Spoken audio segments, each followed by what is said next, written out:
আজকে নতুন একটা লিসন শেয়ার করব, সেটা খুবই গুরুত্বপূর্ণ এবং আপনার পার্সোনাল লাইফ এবং বিজনেস লাইফ সব ক্ষেত্রেই প্রয়োজন হবে। তো শেষ পর্যন্ত দেখুন, তাহলে বুঝতে পারবেন। আপনি যদি জব ইন্টারভিউ দিতে চান, সেক্ষেত্রে এরকম একটা পেজ যদি আপনাকে দেয়া হয় যে এখানে আমার কোনো গ্রেড নেই, উপরে একটা গ্রেড চার্ট দেওয়া আছে, আপনার এখানে 10,000 বা 5,000 স্টুডেন্টের নেম এন্ট্রি দেওয়া আছে। আমি আপনাদের টিউটোরিয়াল পারপাস এখানে ছোট্ট করে আমি লিখলাম। তো এখানে আপনি কিভাবে এই গ্রেডটা বসাবেন, এখন যদি আপনাকে বলে যে গ্রেডটা কত হবে, এখানে 50 আছে, এখানে 50% এর জন্য সি বসালেন, এখানে 50 আছে, এখানে সি বসালেন, 70 এর জন্য বি গ্রেড। এভাবে যদি আপনি লিখতে দেন তাহলে তো পরীক্ষায় পাস করবেন না। তো এটাকে আপনি কিভাবে করবেন? খুব সহজে। আপনাকে যদি বলা হয় কতক্ষণ সময় লাগবে, আপনি অবশ্যই বলবেন 1 দিন লাগবে বা 5 ঘন্টা 7 ঘন্টা লাগবে। যেই কাজটা পারে সে বলবে যে 1 মিনিট লাগবে, তো সে তো নিশ্চিন্তে পাস করে যাবে। আর আপনাকে বলবেন যে 5 ঘন্টা বা 3 ঘন্টা লাগবে। তো দেখুন এটাকে আমরা কিভাবে কত সহজে আমরা এই কাজটাকে করতে পারি। তো এটার জন্য আমরা প্রথমে ইকুয়াল সাইন দেবো। ইকুয়াল সাইন দেওয়ার পরে এখানে লিখবো লুকআপ,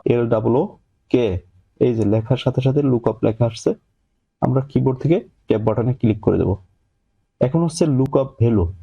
তো আমরা লুকআপ ভ্যালু হচ্ছে পার্সেন্টেজ দিয়ে আমরা গ্রেড খুঁজবো। তো পার্সেন্টেজ এখান থেকে আমরা সিলেক্ট করে দিলাম, সিলেক্ট করার পরে কমা দেব।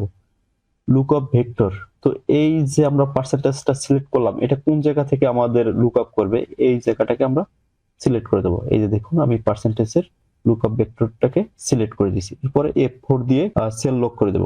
তো F4 ক্লিক করে সেল লক করে দিবেন। দেখুন ডলার সাইন চলে আসছে F4 ক্লিক করার সাথে সাথে। এরপর আমরা কমা দিয়ে দেব। তো এখানেই বলে দিচ্ছে প্রত্যেকটা পরে আপনার লুকআপ ভেক্টর সিলেক্ট করার পরে কমা দিতে হবে। এই যে কমা দেওয়া আছে। এরপর হচ্ছে রেজাল্ট ভেক্টর। তো আমরা এখানে কি নিয়ে আসবো রেজাল্ট হিসাবে, এখান থেকে আমরা নিয়ে আসবো গ্রেড। তো আমরা গ্রেড এই ডাটাবেস থেকে সিলেক্ট করে দিলাম। এরপরে F4 দিয়ে সেল লক করে দেবো। F4 দিয়ে সেল লক করার কারণ হচ্ছে, আমার যদি এই লকটা না করি, সেক্ষেত্রে আমরা যখন এইদিকে নিচের দিকে ড্র্যাগ করব, তখন সেল রেফারেন্স নিচের দিকে নিতে থাকবে, তখন এই সেল রেফারেন্স ঠিক থাকবে না। এই জন্য আমরা লক করে দেব। তো লক করার পরে আমরা কি করবো, এখান থেকে জাস্ট ফার্স্ট ব্র্যাকেট দিয়ে এন্টারে ক্লিক করে দেবো। এই যে দেখুন, আমার এখানে লেখা হচ্ছে 50 এর জন্য সিগারেট, দেখুন চলে আসছে। এখন আমরা জাস্ট এখানে প্লাস আসার পরে এখানে মাউস ক্লিক করে নিচের দিকে ড্র্যাগ করে দেবো। দেখুন প্রত্যেকটার আমার এখানে গ্রেড চলে আসছে।